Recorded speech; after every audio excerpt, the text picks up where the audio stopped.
नाज़रीन वाक़िया कंदासीं। Sindh high court Pakistan post office society sector 25 तां कब्ज़ो ख़त्म कराइण जो हुक्म ॾेई छॾियो आहे। सिंध हाई कोर्ट में Pakistan post office society sector 25 ते कब्ज़े ख़िलाफ़ दरख़्वास्त ॿुधणी थी। ॿुधणीअ दौरान सिंध हाई कोर्ट पारां हुक्म बावजूद कब्ज़ो ख़त्म न कराइण ते कावड़ जो इज़हार कयो वियो। अदालत DIG ओवर ऐं डिप्टी कमिश्नर खे फौरी कार्रवाई करण जो हुक्म ॾेई छॾियो आहे। अदालत हुक्म ॾिनो त कार्रवाई करे 20 ॾींहं में अॻिराई रिपोर्ट पेश कई वञे। दरख़्वास्त में चयो वियो हो त पाकिस्तान पोस्ट ऑफिस सोसाइटी ते 2012 खां कब्ज़ो आहे।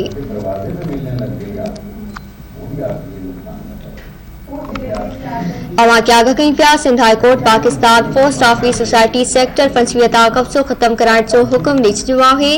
सिंध हाई कोर्ट में Pakistan post office society sector 25 ते कब्ज़े ख़िलाफ़ दरख़्वास्त ते ॿुधणी थी आहे। ॿुधणीअ दौरान सिंध हाई कोर्ट पारां हुक्म बावजूद कब्ज़ो ख़त्म न कराइण ते कावड़ जो इज़हार कयो पियो।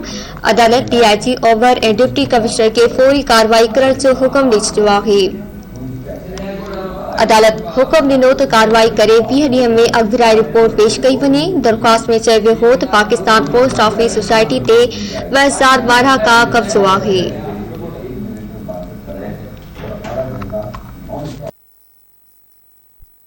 कराची मां तफ़सील बाबति कंदासीं। धरती TV जे रिपोर्टर इसाक सरकी खां। जी इसाक, ॿुधणी बाबति आगाह कजो।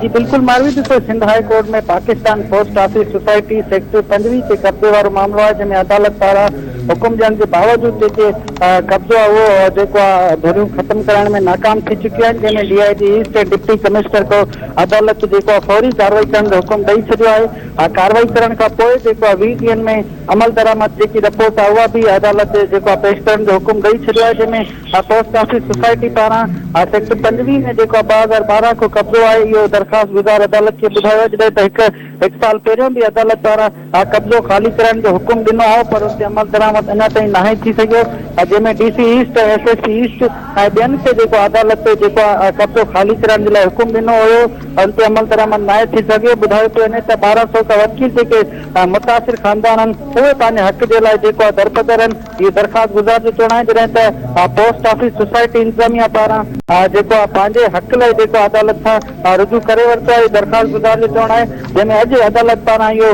चयो वियो आहे त कब्ज़ो ख़त्म कराइण खां पोइ जेकी अॻु भराई रिपोर्ट आहे उहा 20 ॾींहंनि जे अंदरि अंदरि अदालत में पेश कई वञे। जी महिरबानी साक आगाह करण जे लाइ।